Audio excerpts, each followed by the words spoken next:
colleagues, dear speakers, and your excellencies, but also dear friends and colleagues who are joining us online and from abroad. Good afternoon, or maybe good morning, depending on where you are, and welcome to this roundtable discussing Catholic studies in Asia, prospects and challenges. My name is Michel Chambon. I'm a research fellow here at the Asia Research Institute, and I will facilitate our conversation. It's my pleasure and honor to welcome our three distinguished speakers: former Minister 𝗔𝗕𝗦𝗧𝗥𝗔𝗖𝗧, theologian Jonathan Tan, and NUS Professor Bruce Lockhart. Mr. Yeoh, you are currently a visiting scholar at the Lee Kuan Yew School of Public Policy of the National University of Singapore and the founding patrons of its Asia Competitiveness Institute. For 23 years, you have served in the Singapore government. You have been Minister for Information and the Arts, Minister for Health, Minister for Trade and Industry, and Minister for Foreign Affairs. But you also have experience serving the administration of the Vatican and the Holy Father. In 2013-2014, you were a member of the Pontifical Commission for Reference on the Economic Administration Structure of the Holy See, and from February 2014 to July 2020, a member of the Vatican Council for the Economy. It is our pleasure to have you with us. Professor Tan, you are a theologian from Malaysia, and probably the only one from the region who is holding a chair in Catholic Studies in the US. You are the Archbishop Paul Hallinan Professor of Catholic Studies at Case Western Reserve University in Cleveland, Ohio, USA. A native of Malaysia, Professor Tan, you came to Singapore and studied at St. Patrick's School and Victoria Junior College. You later graduated from NUS Law School and worked as a corporate attorney for 4 years before heading to the US for postgraduate studies, where you received a PhD in theology and culture from the Catholic University of America. We are extremely thankful to have you among us. Thank you for flying all the way from Ohio to join us in person. Professor Lockhart, you are an historian of Southeast Asia, teaching various history courses here at NUS. Your teaching and research focuses are mostly on the countries of mainland Southeast Asia, particularly Vietnam, Thailand, and Laos. You have been interested in the topic of kings and monarchy, exploring how these Southeast Asian countries perceive and write their own history. As many of your students know, you are an engaged Christian. And despite your interest in monarchy, you are not a Catholic. Yet you are the professor teaching a very well-attended module on the history of Christianity here at NUS. It is our pleasure and honor to count you among our guests. So now, before we jump into our conversation on Catholic studies in Asia, please allow me to briefly introduce the background of this seminar. In fact, today's event is part of a broader effort and a long-term initiative to support research on the intersection between Asia and world Catholicism. 2 years ago, with Bernardo Brown, an anthropologist teaching at the International Christian University in Tokyo, and who was a research fellow here at ARI in the early 2010s, we established ISAC, the Initiative for the Study of Asian Catholics. This scholarly network seeks to support social scientific research on Asian Catholics in contemporary societies. In 2021, a number of academic colleagues joined us to explore ways to develop new collaborations, investigating the lived reality of Asian Catholics, whether they are Indian fishermen dealing with climate change and urbanization in South Asia, for instance, or American Vietnamese women dealing with transnational migration and ethnic identity in North America. Yesterday, October 1st, was a 2-year anniversary of this initiative for the study of Asian Catholics.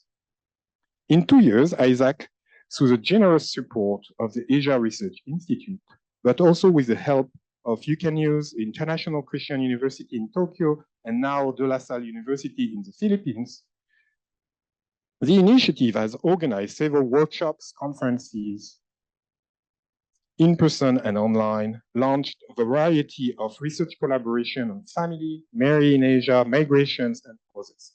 We have also established podcast series and online roundtables to better promote scholarship on Asian Catholics beyond academic circles. I spare you the details of all these different projects and collaboration. It will be too long.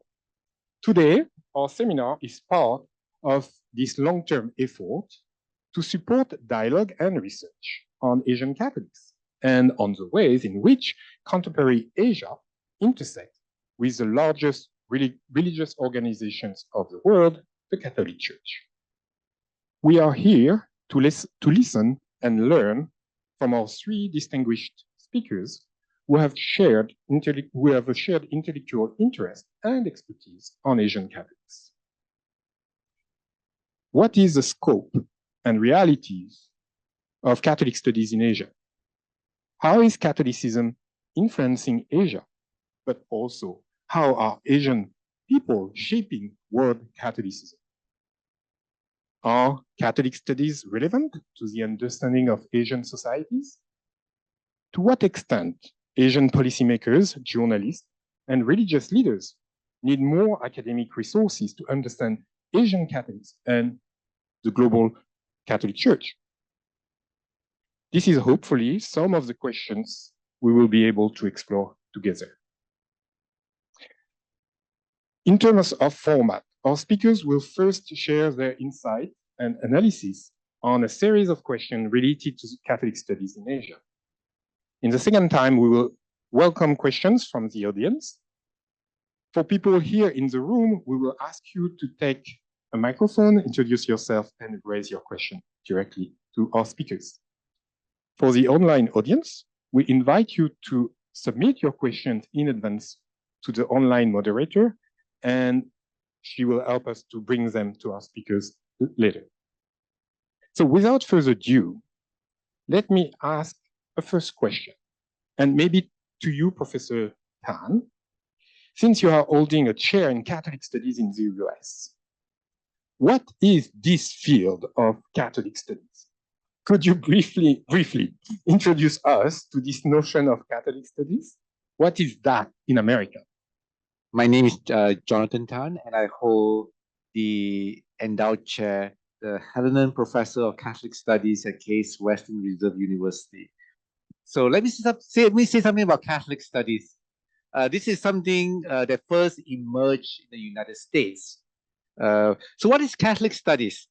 Catholic studies, the way I would define it, is an interdisciplinary academic field of study of the Catholic tradition in its rich heritage and diversity. So it is interdisciplinary, incorporates sociology, anthropology, philosophy, theology, literature, history, politics, economics. It's a field of study like Buddhist studies, Jewish studies, Islamic studies.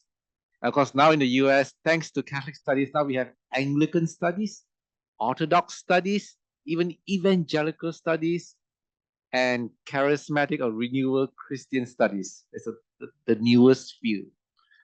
Pentecostal studies is another name for that. But it all started with Catholic studies. So I will identify 3 phases or 3 trends. So the first phase, the first trend is in the aftermath, in the heady years after the end of the Second Vatican Council in the late 60s. For those of you who are Catholics in this room, you know that one of the last documents that came out of the 3rd session was the Pastoral Constitution of the Church in the Modern World, Gaudium et Spes. The thrust of Gaudium et Spes, this was the first time you see in the document that came from an ecumenical council, which is a gathering of bishops from all around the world to discuss and issue statements that will shape the direction of the Catholic Church. 𝗔𝗕𝗦𝗧𝗥 talks about the engagement, the church's engagement with the modern world. So, so my chair, the Archbishop Helenan Chair in Catholic Studies, is actually the oldest Catholic Studies chair in the United States, the first ever to be set up. So a group of Catholics, Cleveland area Catholics, Irish Catholics with lots of money, decided that, hey, 𝗔𝗕𝗦𝗧𝗥 says something about engaging with the modern world. Up to this point in time, theology was only done in Catholic universities. So Case Western Reserve University is a secular private university. It is not associated with any church or denomination. It's a private secular university like Stanford or, something to that effect. So what happened is they decided to say, hey, let's set up an endowment. They approached Case Western Reserve University. We're going to give you this amount of money. We want to establish this chair in honor of Archbishop Paul Helenan. So for those of you who are Catholic geeks, Archbishop Helenan was the Archbishop of Atlanta. He was a peritus or representative at Vatican II. He was involved, very much involved in the passage of Sacrosanctum Concilium, the constitution on the liturgy. He was in the forefront of promoting liturgical renewal in the United States. So, of course, Archbishop Helenan was also an alum of Case Western Reserve. He has his PhD in American history from Case Western Reserve University. He was also the chaplain of the Newman Center. In the US, Newman Center is the Catholic chaplaincy. So in 1969, they approached the university and then the university, okay, this is unique because before the Helenan chair is the second chair. The first chair was set up by the Jewish Federation in Jewish Studies. So the Helenan chair. So in the 1970, the university accepted the donation and set up the chair. And so the first phase was Catholics deciding that to set up Catholic studies in secular or non-Catholic universities. So you have Catholic studies at Case Western, Catholic studies in places like University of Chicago at Illinois, in Protestant institutions like in Duke, Vanderbilt, and Emory, University of Cincinnati. So in non-Catholic institutions, you cannot set up Catholic theology as such because they're either public or private. So that was the first phase. The second phase or second trend came about, for those of you who are Catholics, during the pontificate of Pope John Paul II, with the Apostolic Constitution Ex Code Ecclesiae. Now, Ex Code Ecclesiae, from the heart of the church, issued by Pope John Paul II, sought to define, delineate, and to promote Catholic identity at Catholic universities. The problem in the United States was many Catholic universities theology departments were doing all kinds of stuff. So the second phase was now at Catholic universities in response to Ex Code Ecclesiae, the mandate from Rome that you have to have, from the Vatican, that you have to have a Catholic identity. So the easy way around was to set up Catholic studies programs and departments now at Catholic universities. First, it was 𝗔𝗕𝗦𝗧𝗥, Catholics engaged in a private or public non-Catholic institution like at my Case Western. So now you have Catholic studies programs at DePaul, Georgetown, Loyola Chicago, Jesuit universities, Notre Dame. Now they all have Catholic studies program in addition to the traditional theology. But Catholic studies is broader than theology. So Catholic studies will include history, literature, music, art, political science, philosophy. Still very much Eurocentric, European-centered. So that was the second phase. The third phase or the third trend, this is what I'll label as the emergence of an interest in global or world Catholicism as a field of study. So now moving from Catholic as something European or Vatican driven, as Catholic has become global Catholicism or world Catholicism. So this is also in parallel in the United States with the rise of a new discipline called world Christianity.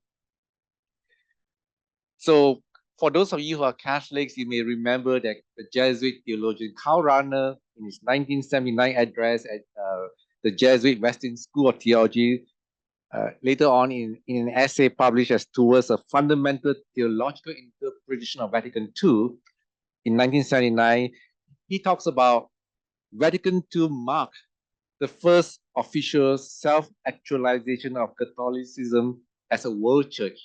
So Vatican II marked the transition of Catholic Church as just a European, North American project to now a global or world church. So Rahner spoke of the three theological eras. So the first was Jewish Christianity. The second era was Hellenistic or Greek. So it's a European church, and the Eastern Church in the East. So all the way from the end of Jewish Christianity all the way to the 20th century. And then after 1965, Rahner spoke of the birth of the world church or world Catholicism. So let me quote from his article. So this is Rahner's words. So I quote, either the church sees and recognizes these essential differences of other cultures for which she should become a world church, and with a Pauline boldness draws the necessary consequences from this recognition, or she remains a Western church, and so in the final analysis betrays the meaning of Vatican II, end quote. So here's something to think about. 2/3 of Catholics today come from what we call the majority or 2/3 world, sometimes global south. Africa, Asia, and Latin America are witnessing significant growth of Catholics. The number of Catholics in India alone went from under 2 million to 17 million and should reach 26 million by 2050. There are more baptisms in the Philippines than in France, Spain, Italy, and Poland combined. And this was in 2012.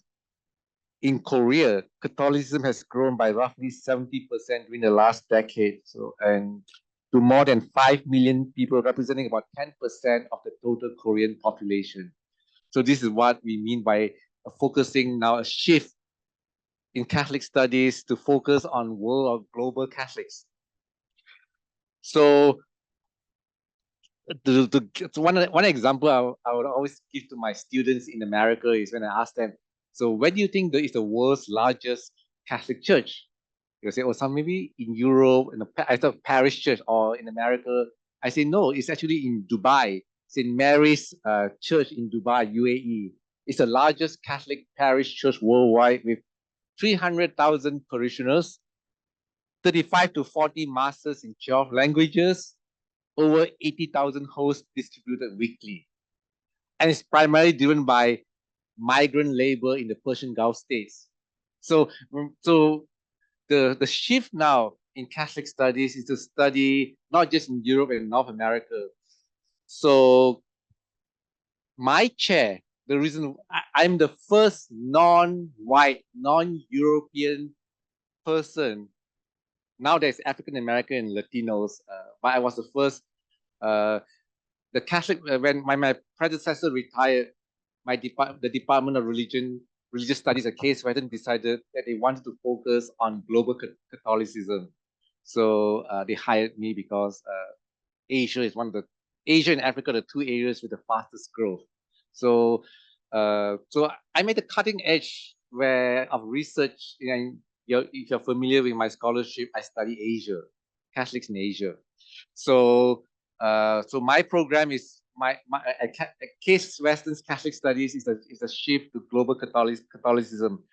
Let me give you two other examples before I pass the mic on. So the Center for World Catholicism and Intercultural Theology is the Catholic Studies program at DePaul. It was established in 2008 This is one of the this is at DePaul, so it's a Catholic university, so the second phase. So they, among Catholic universities, they are the first to shift from Catholic studies focusing on Europe and North America. So in 2008, DePaul University set up this center. They shift the Catholic studies to world Catholicism and intercultural theology. So they wanted to build on Vatican II 𝗔𝗕𝗦𝗧𝗥𝗔𝗖𝗧 and to say that the center of Catholicism has shifted to the rest of the world. And the third example is the Michael C. McFarland Center at the College of the Holy Cross. It's a Jesuit liberal arts college. And so they have a Catholics and Cultures initiative. The Catholic Studies program at Holy Cross also shifted to Catholicism and culture. And so and I quote from them, they want to explore what Pope Francis refers to as dialects of a global church, focusing on lived Catholicism around the world. So they have a website and they have coursework that looks at Catholics in Latin America, Africa, and Asia. So that is the third phase. I've given you two examples among Catholic universities that shift to that. And then for non-Catholic, it's my chair, so that focuses on this. So this is basically the lay of the land for Catholic studies. You have everything that look at Catholic studies in the traditional sense. The Europe and North America, all the way to global or world Catholicism, which I think is where the energy and the focus is now on, since 2/3 of the world's Catholics come from the majority world.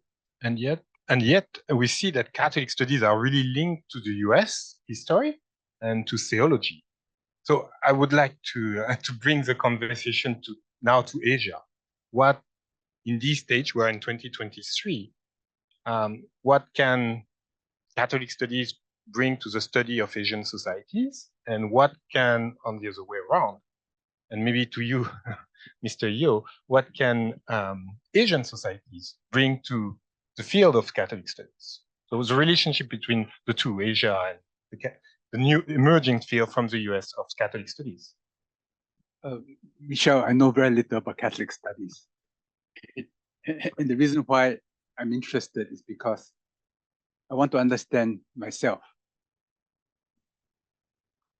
Because being a cradle Catholic infuses in me a very strange culture and emotion. I can be attending Mass in South America, Japan, in Australia, in Europe, in India, in Vietnam. And I feel that I belong. The same liturgy, even if I don't understand the language. And the sacraments are the same, equally valid. And this universality is at a primal level. You feel it. I don't feel alien, even when there are no kneelers in Japan, or when in Vietnam, the men and women sit on different sides of the aisle. But regardless, I'm Catholic. I have a right to be there. No one can expel me, and I can receive the sacraments. I say, how is that? It's very strange. And I went to the Vatican. I was the only non-European in the original Council of Commission of 8, the only non-European. But I felt, yes, I too am a member. I too have a right. I too have a say. And I was there because Pope Francis wanted the Chinese. They were scouring around for a Chinese, and in the end, I lost the elections and was available. So they said, well, okay, you do it. And of course, they did. The nuncio there must have done some background checks on me. There was not a bigamist and so on.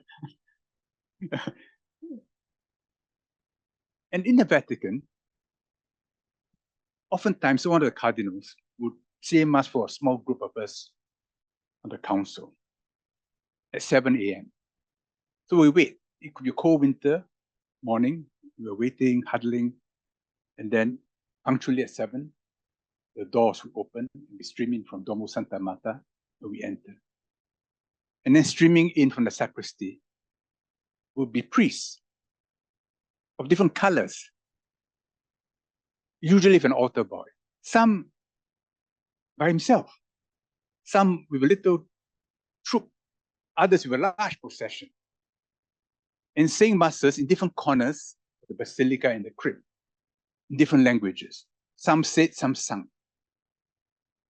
And I could choose which I wanted to join, you know. I mean, if the cardinal were there, I'll join the cardinal. If not, we just look around and go, oh, okay. So one day I was there with Cardinal 𝗔𝗕𝗦𝗧𝗥𝗔𝗖𝗧 from Poland. No English. He was trying to dismiss us, but we followed him all the way anyway. And so we attended a Polish mass. It's a very strange emotion. And think about it. It is the oldest organization in the world. And today we learn in, in management school, universities, the key is to follow the money, right? How control system, balance sheet, income statement, consolidation. But the Catholic Church has local finances, and the finances of the Vatican are the finances of the Vatican only. The Church has no claim on the properties or incomes of different dioceses, nor the bishop of parishes. And that gave to the Church historically a certain cellular robustness. You can destroy parts of it, but it doesn't affect the other parts, because the other parts are held by transcendental qualities, not by money. I've often reflected, yes, money is important. And when I was there, I was concerned about money. But yet the Church endured because it was not connected by money. It was not driven. So what gives it is continuity, if continuity is a goal. So as I go older, I've decided to pick up Duolingo Latin, and trying to learn Latin declensions, which is so difficult for me. But anyway, I tried to memorize the credo. You see, so it says in the end, et unam sanctam Catholicam et apostolicam ecclesia. One holy Catholic and apostolic church. I've come to the conclusion that being one is a struggle. Being holy is a struggle. Being Catholic is a struggle. Being apostolic is a struggle. And more, I understand what the Muslims mean by jihad. That jihad is a struggle within yourself. Oneness means monotheism, means we are brothers and sisters. But I don't like the person. He's done evil to me. He's killed my brother. How can I accept him as a brother? Ukrainians and Russians, are they one? Chinese and Americans, are they one? Indians and Pakistanis, are they one? Yes, an abstract level. So when Pope Francis said, no, we take a position against the death sentence. Because you cannot, on the one hand, be against abortion, and on the other hand, accept the death sentence. There must be a continuity, the sacredness of life.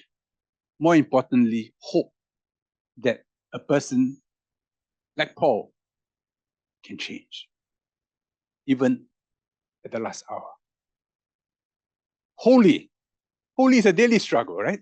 For the church, of course, for the Pope, for the bishops, for all of us. But because we hold up an ideal and we do not normalize what is not holy, so it maintains a certain dynamic equilibrium. Catholic, the universal church, that I feel wherever I am. But historically, of course, Catholics have also been famous for discrimination. And it is a struggle. So when you have suddenly coming to your parish, a priest coming from a third world country speaking an accent you can barely understand. Oh dear, But okay, he's a Catholic priest, he's got holy hands, you could accept it. We require a certain intellectual override to say, look, okay, I accept him as a priest because this is what I believe. It is a struggle.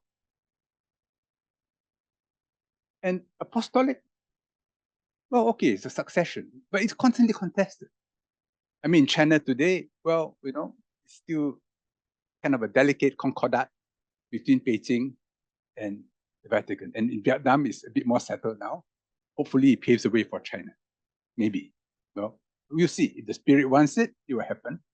We should work towards it, but we can't hold our breath because there is a divine plan which we don't understand. But in the end, it comes down to the celebration of mysteries.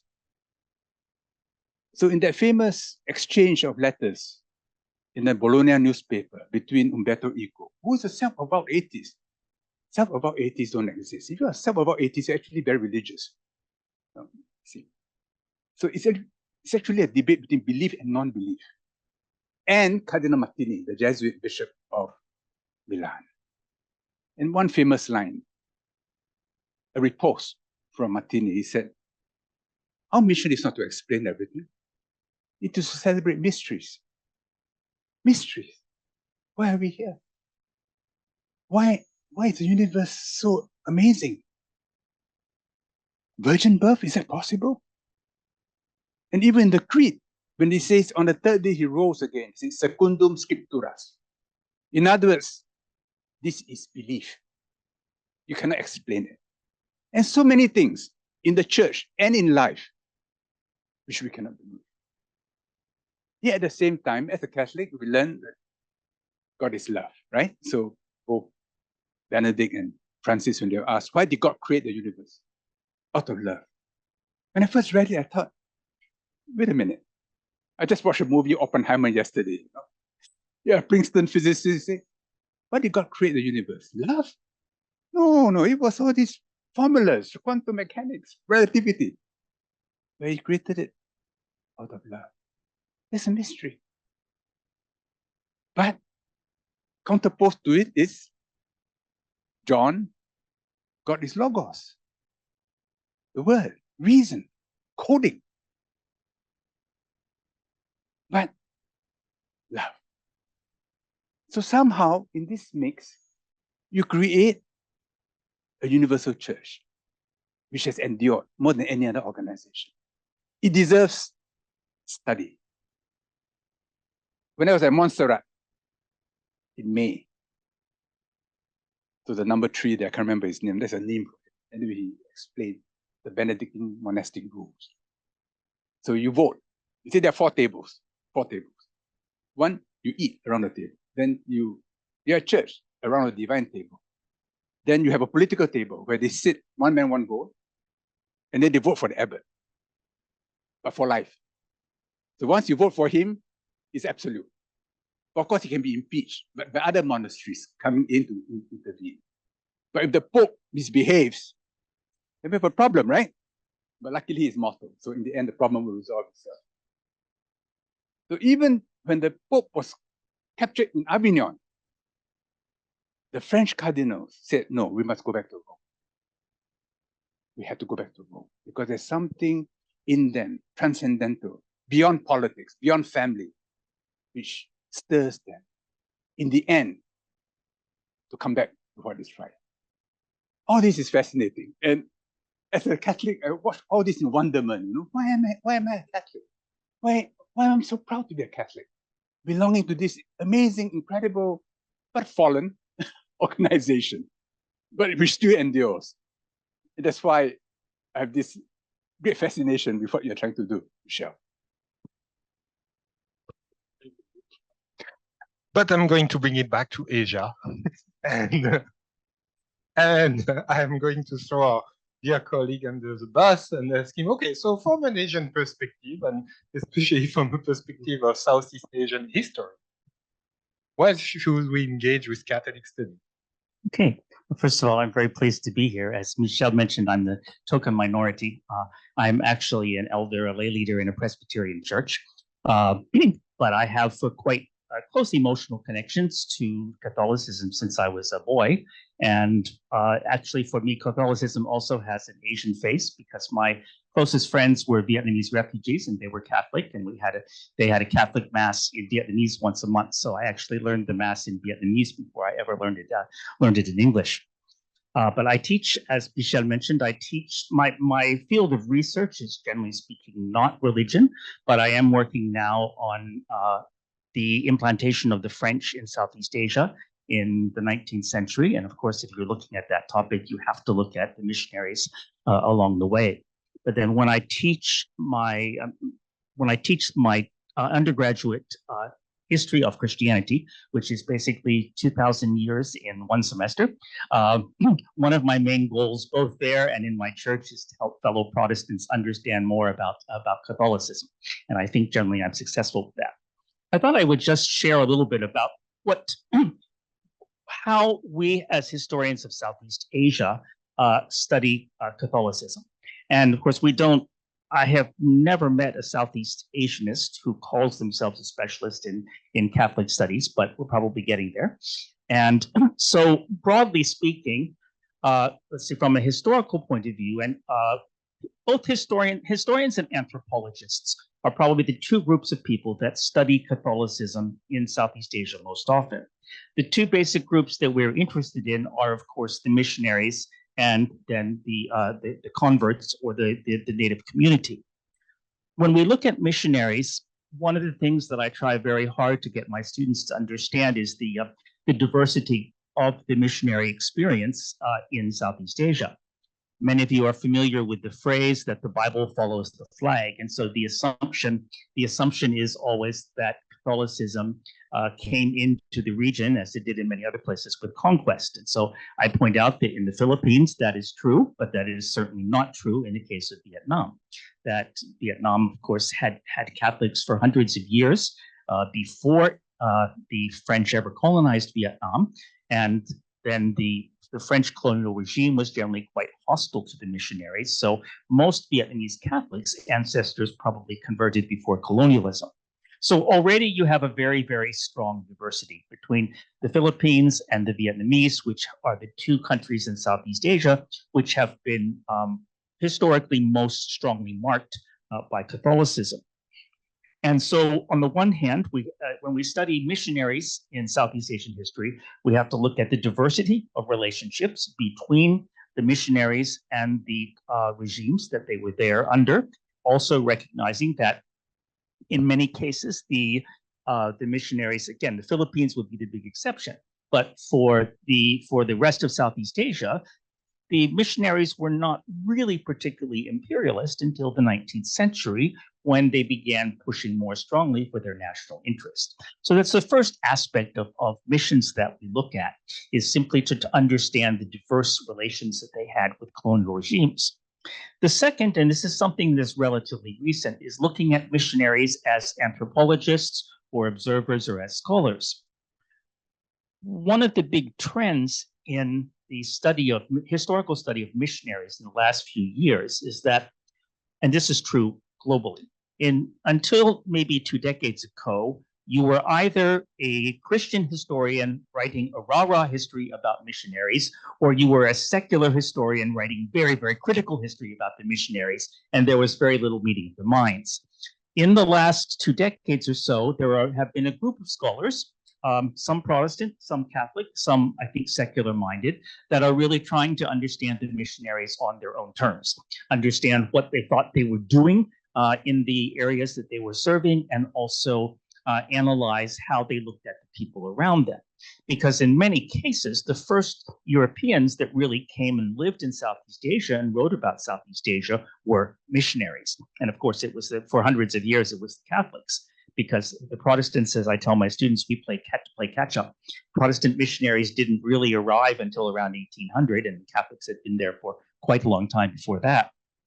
So that's looking at the missionaries. If we focus on the communities, the Catholic communities that they created, then there are several things that we can study. Simply studying their lives and studying the way that they lived their Catholicism, which is, I believe, what Michel does, particularly in the present time. But now, especially in terms of Vietnam, there are a group of scholars that have been looking at, they've learned the particular language that was used to write Catholic tracts and Catholic scriptures in Vietnam in the 16th, 17th century, 18th century, and they are studying those materials to understand the life of the Catholic communities in that time. And this has also been done to a certain extent in the Philippines. So the first thing to look at is the lives of the converts. The second is to look at the process that we can call acculturation or localization, how Catholic culture did, or how Catholic religion, Catholic doctrine did or did not blend in with the local culture in Southeast Asia. And I think in Philippines, it was probably a bit stronger in the direction of really mixing together and localizing. In Vietnam, perhaps a bit less. But then the third thing that we would look at is the role, the situation of Southeast Asian Catholics vis-a-vis the nationalist movements in their country. If you study the history of the Philippines, anti-colonial, anti-Spanish nationalism first shows up within the church, and which is very logical, both because all Filipinos were Catholic and because the Catholic Church in the Philippines was one of the places that because the Spanish friars and the other clergy largely kept Filipinos from having much power in the hierarchy, therefore the church became a key focus of Filipino nationalism. But in the Philippines, the Filipinos were the majority. Everywhere else, they're in minorities, and so this is the other side of the picture. So, for example, in Vietnam, what happens to Vietnamese Catholics when the communists are staging a revolution?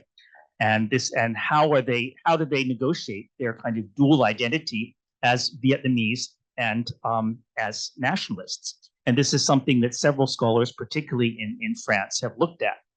Similarly, you have a country like Indonesia, where you had several Catholic communities scattered across Indonesia. They had been very loyal to the Dutch. They served particularly as troops in the Dutch army. So then what happens to them when the Indonesian Revolution comes along? So the relationship between Catholicism, Catholic identity as both majority and a minority, and nationalism is also something that is very important. So all of these things are underway. And of course, anthropologists, generally speaking, are interested in either how particular groups practice their Catholicism now that the missionaries are gone, or in how they relate to other groups around them who are not Catholic. And so, as I mentioned, these are probably the two main disciplines. Of course, you do have sociologists looking at the role of Catholics in society.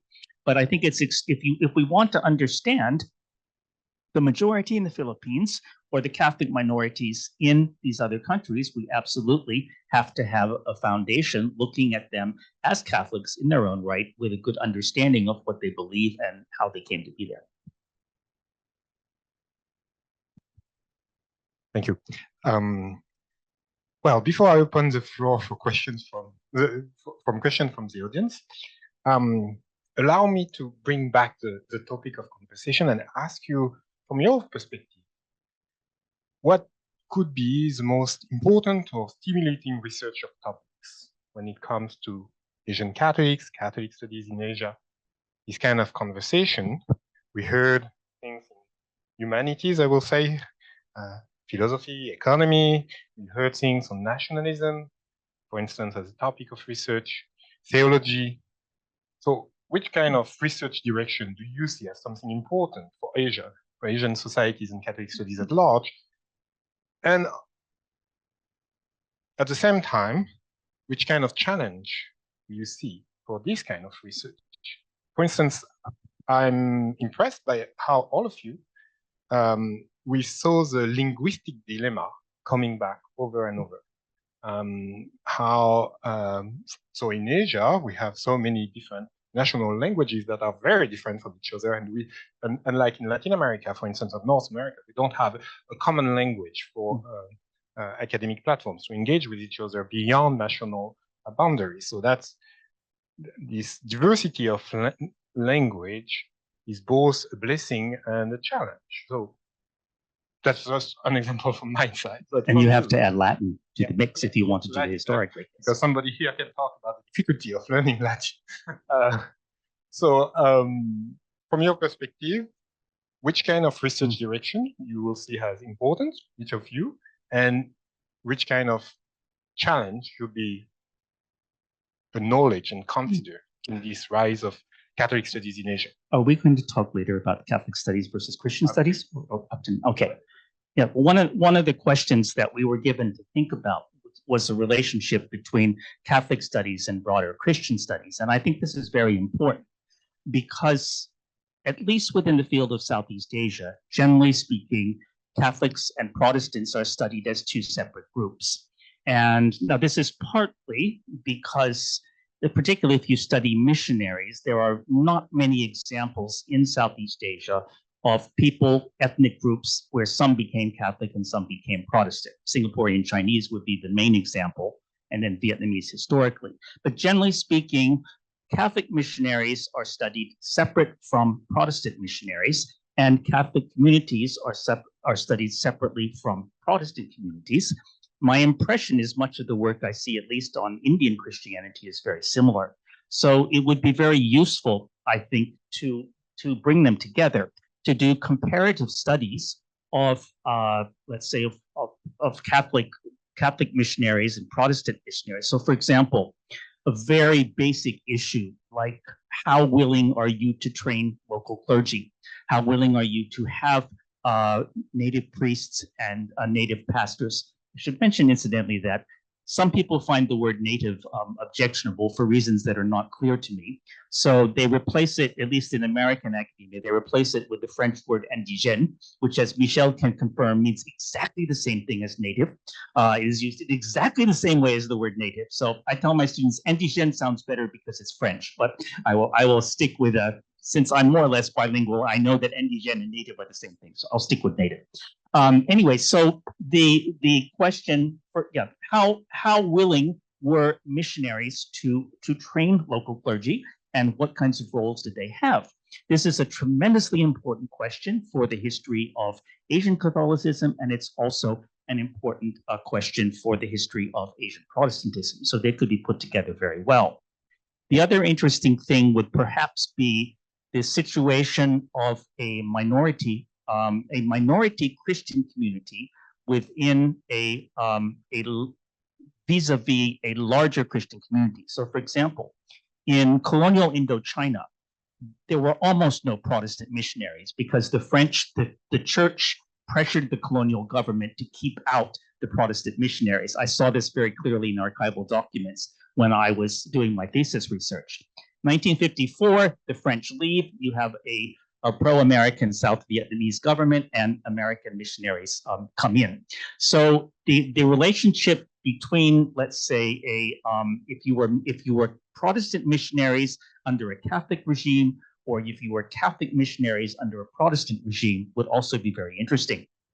A few years ago, I had a Catholic honor student who wrote his thesis on the early history of the French Catholic missionaries, the Mission étrangère de Paris, which were the main Catholic missionaries in Singapore in the earlier decades. And I think he wanted to see whether there were any conflicts between the French Catholic missionaries and the British predominantly Anglican regime. And I think he was sort of hoping to maybe find some oppression by the evil Anglicans against the Catholics. But no, the Catholics didn't have to worry about the Anglicans. They spent all their time fighting with each other. There were tremendous arguments between the missionaries in Malacca, in Penang, and in Singapore, all French, all the same mission organization. The British Anglican government, no problem at all. So these sorts of things, these kinds of relations between missionaries and regimes of different Christian persuasions, I think are also useful. So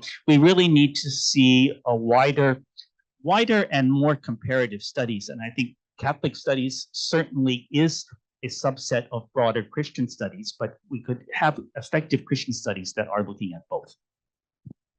Okay. I will make a plug for the fact that Catholics are very diverse and pluralistic. What Professor Lockhart has mentioned, is you have a padrado and a propaganda fide. You have the Goan schism in the 19th century when Portugal fought with Vatican. Many Catholics are not even aware of their own heritage and history.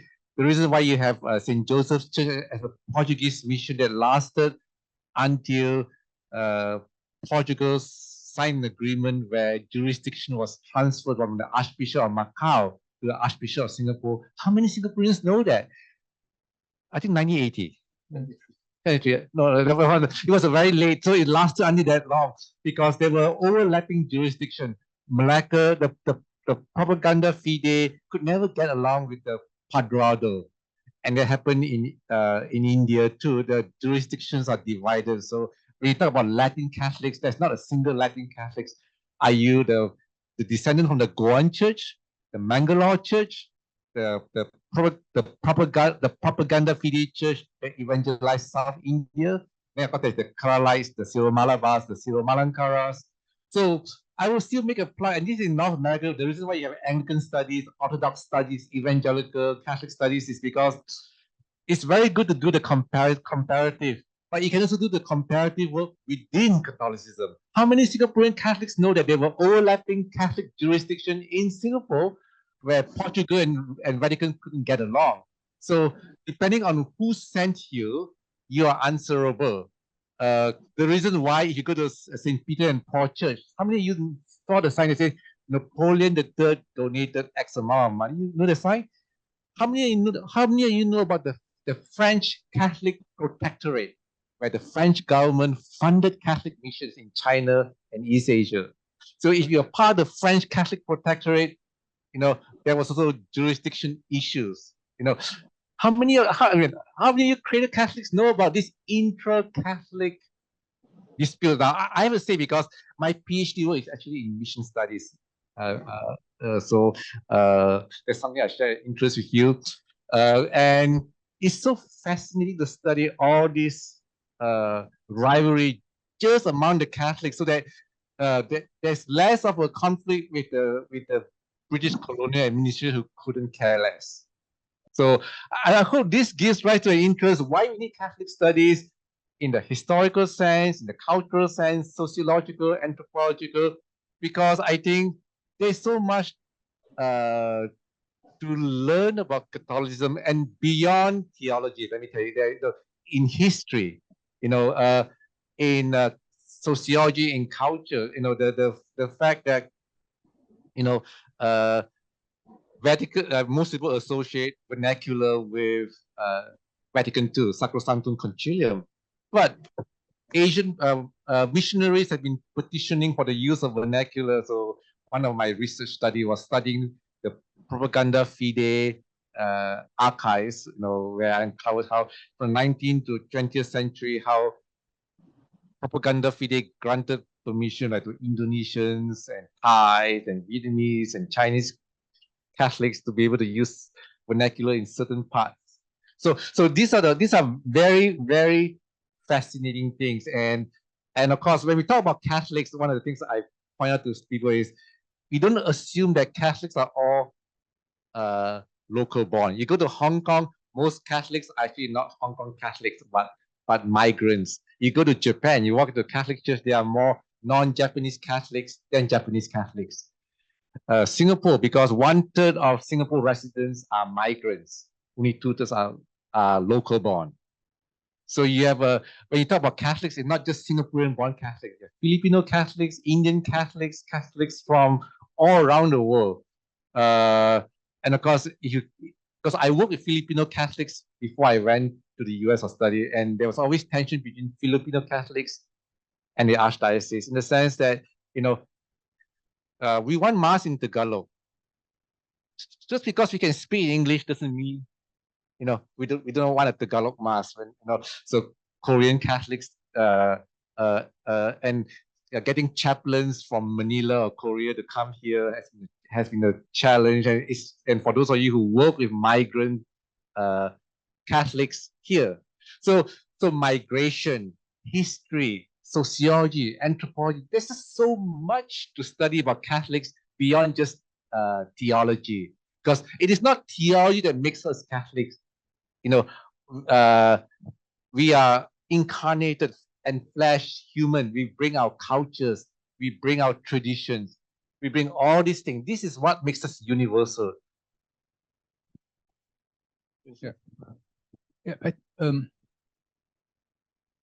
It's God a foreigner. I mean, so it's God European. Is Jesus European? Is Mary European? I think that's a key question about localization of the church, without which it cannot be universal and Catholic. Pope Francis has long reflected that in Mother Mary's hundreds of apparitions around the world, she left her image only once, and that was in Guadalupe. And that image was of herself as a mestiza. As a mestiza. So when the Pope went to see Rohingya refugees in Bangladesh, he said, God is Rohingya. God is Chinese. God is Hokkien. But today, in China, in Vietnam, God is seen as a foreigner. So Cortés was able to overcome Montezuma and the Aztecs because they believed that their God would come and be white from outside. Then the conquest is complete. So during the colonial period, God was European, and Europeans dominated. So naturally, their God should dominate. But when they had no political power, the Jesuits, when they went to China in the 16th century, in their catechisms, they presented Jesus, Mary, Joseph, the apostles as Chinese. As Chinese. And only then could they really be accepted. So if you look at Buddhism, it took centuries for Buddhism to be fully digested, to become Chinese. Of course, there are bodhisattvas and arhats who big noses and so on, who are Indian. And the Chinese, yeah, we know they're Indian, like Tao Mo and so on. But Buddha, Huang Yin, they're Chinese. So in Vietnam, they're Vietnamese. In Japan, they're Japanese. They're East Asian anyway. In India, of course, in South India, because Thomas came very early, right? And he's the only Asian missionary among the apostles.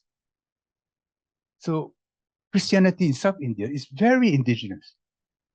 But Christianity in Asia, it would take a long time before it becomes indigenous. It will need to become so. And to go back to the catechisms of the 16th, 17th century, before missionaries had behind them the backing of guns and cannons. And this is what China means when it says the church must be sinicized. They don't mean it in the sense of taking over the church, but that it is emotional and spiritual underpinnings. When we see God face to face, is he a foreigner? Or am I a reflection of him? And if I'm a reflection of him, then we must look more or less the same. We are the same color and the same race. Otherwise, the God that we imagine is an ethereal God. But we are mortal. We need a physical representation. So this process of indigenization takes place to varying degrees all over Asia. And I think it's an important subject of study. And perhaps it's useful to go back to what the missionaries did when they had no political power behind them to force through a point of view. So, but before we end, however, I would like to once again thank you, our three very distinguished speakers, for taking the time to join us in person and sharing their analyses and insights on Catholic studies. This has been a very rich and stimulating conversation, showing the importance of the topics for 21st century Asia and the Catholic Church. So to each of you, thank you so much for making this possible.